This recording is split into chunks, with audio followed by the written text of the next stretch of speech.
Assalamualaikum warahmatullahi wabarakatuh.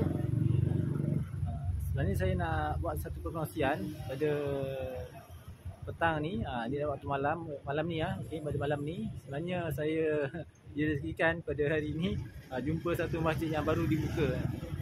Sebelum ni saya pernah lalu kat sana tapi masjid dia belum dibuka lagi. Jadi alhamdulillah petang tadi menjelang maghrib saya nampak lampu dia telah dibuka. Okey. Masjid mana yang saya masukkan ini? Okey, sebentar saya akan tunjukkan.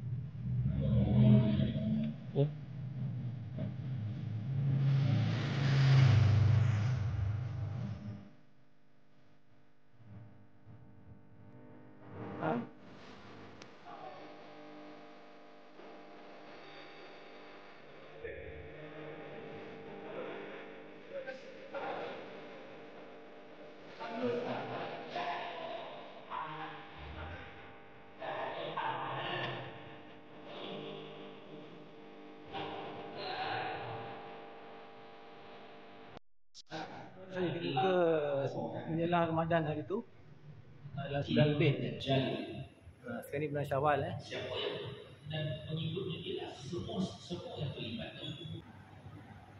Okey, ini merupakan ruangan Dewan Solat. Kita saksikan itu indahnya Dewan Solat ni. Silingnya tinggi, cantik dengan design yang cantik lah. Taruhnya kita lihat di atas tu, bahagian dalam kubah.